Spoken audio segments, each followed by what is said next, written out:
요즘은 미디어를 통해서 여러 건강 상식을 쉽게 접할 수가 있습니다. 최근 건강과 관련하여 화두가 된 개념 중에 하나가 저속노화가 강조되고 관심을 받고 있는데요. 우리 몸이 빠르게 노화되는 것을 방지하기 위한 이런 저속노화를 위한 습관을 내용을 찾아보면 이렇습니다. 가공되지 않은 좋은 음식을 알맞게 먹고 또 충분한 수면을 취하고 또 좋은 인간관계를 맺으면서 베풀 줄 아는 넉넉한 마음이 우리 몸에 좋은 호르몬을 그렇게 만들어서 결국에 우리의 몸의 노화가 천천히 일어나도록 만든다고 합니다. 마찬가지로 교회는 그리스도를 따르는 한 개인이자 또 하나님의 부르심을 받은 사람들이 함께 모여 공동체를 이루기 때문에 우리 교회도 우리 몸과 같이 생명력을 가지고 있습니다. 생명이 있다는 말은 태어남과 또 성장과 성숙, 죽음이라는 이 사이클을 경험하게 됨을 의미하기도 합니다. 그렇다면 건강한 교회로 성장하고 성숙한 신앙을 이루기 위해서 어떤 실천들이 필요할까요? 우리는 성장하고 있지만 심각하게 병들어 있는 고린도 교회를 향해 바울이 안타까운 마음으로 권면하고 있는 이 3장의 말씀을 함께 보았습니다. 우리는 그 가르침을 통해 방법을 찾을 수 있는데요. 그 첫 번째로 온전하고 건강한 교회를 이루기 위해서는 사람이 아닌 그리스도를 의지해야 한다는 것입니다. 오늘 3절 말씀을 보시면 사도 바울 이렇게 말합니다. 너희는 아직도 육신에 속한 자로다.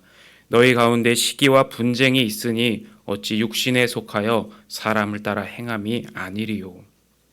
지금 고린도 교회가 직면해 있는 가장 큰 문제 가운데 하나는 교회 안에서 파벌을 이루고 사람을 의지하여 세력 다툼을 하고 있다는 것입니다. 그리고 저마다 사람을 자랑하고 있습니다. 그러니까 세속 문화와 세속적 모습을 그대로 따라가고 있는 것이죠.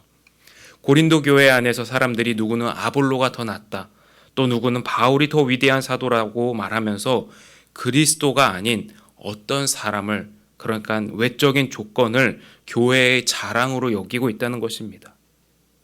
성도 여러분, 우리는 무엇을 자랑하고 있습니까? 우리 자신은 정말 무엇을 의지하고 있습니까? 전 세계적으로 찾아봐도 우리 한국 교회만큼 이렇게 급성장한 유래를 찾아보기가 어렵습니다. 또 미국 다음으로 세계에 가장 많은 선교사들을 파송하고 있고 메가처치라고 불리는 초대형 교회들이 우리 한국에 있습니다. 그런데 우리가 잘 아는 것처럼 교회가 사회적인 신뢰와 존경을 잃어버린 지 너무 오래됐습니다.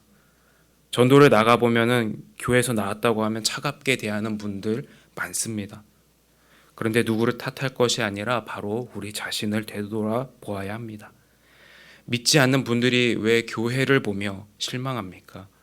교회에 나가는 예수님을 믿는 사람들이 세속적 가치를 추구하며 사는 사람들의 그런 모습과 별로 다르지 않고 때로는 더 추한 모습이 교회와 크리스천들에게 보이기 때문입니다. 우리는 이런 잘못에서 이제는 돌이켜야 합니다. 사도 바울이 경계하고 가르치는 것처럼 우리 각 사람이 그리스도를 따르고 우리 주님만을 자랑하는 그 성경적 가치로 돌아갈 때에만 우리는 세상이 놀라워하고 세상도 감탄하는 그리스도인 다음의 그 품격을 통해 하나님을 세상이 바라보게 될 것입니다. 건강한 교회를 이루기 위해서는 두 번째로 신앙인의 정체성을 분명히 해야 한다는 것입니다. 고린도전서 3장은 신앙인의 두 가지 정체성을 보여줍니다. 하나는 심부름꾼의 정체성이고 다른 하나는 하나님의 성전이라는 정체성입니다. 20년, 30년 이상 된 교회에 가보면은 교회마다 터줏대감 같은 분들이 계십니다. 누구보다 교회를 너무 사랑하고 아끼는 마음으로 섬기는 참 귀한 분들입니다. 그분들이 계셔서 새가족들이 교회를 처음 나왔을 때 따뜻한 환대에 감사하며 교회에 안정적으로 정착하게 되는 것을 보게 됩니다. 그런데 반대로 교회의 터줏대감 같은 분들 가운데 교회의 주인 행세를 하는 분들도 보게 됩니다. 이런 모습들이 때로는 사역부서의 이기주의나 또 주의 일을 위해 한마음을 가지는 일에 장애물이 되기도 합니다.